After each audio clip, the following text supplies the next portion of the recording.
Well, as you can clearly see behind me, I must be in Holland. That is the country of windmills. It is a very flat country as well, and it lends itself to a morning like today when you had the clear blue skies for low-angled, golden, warm light. Hi, I'm Bryan Peterson, and I'm the author of Understanding Exposure and Bryan Peterson's third edition of Learning to See Creatively. One of the challenges we face when photographing a landscape is to make what I call a storytelling composition out of it when we have all of the things necessary to make that story. And more often than not, a storytelling composition relies on a foreground, middle ground, and a background.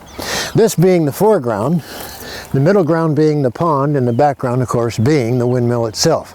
Clearly there's no wind today. We got a still body of water allowing us to shoot a wonderful reflection.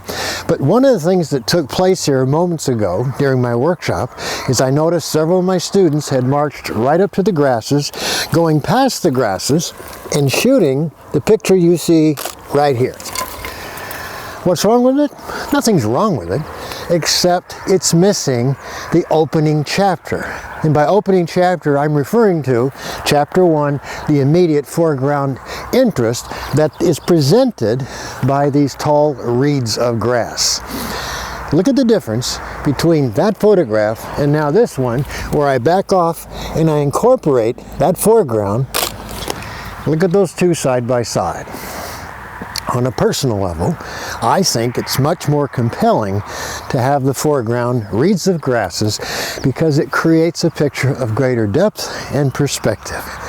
Now, of course, the beautiful warm light also accounts for this wonderful, warm and inviting first chapter because that beautiful warm and gold light is on these reeds of grasses as well. Now, as far as the overall exposure here, this is classic storytelling aperture f/22. So I'm using 22 and in this case focusing on the grasses and then adjusting my shutter speed until the correct exposure is indicated from this beautiful front light scene.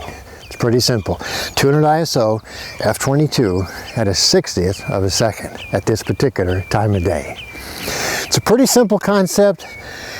Try to make the habit of using foreground interest, and every single storytelling composition that you shoot going forward will always have that all-important chapter 1.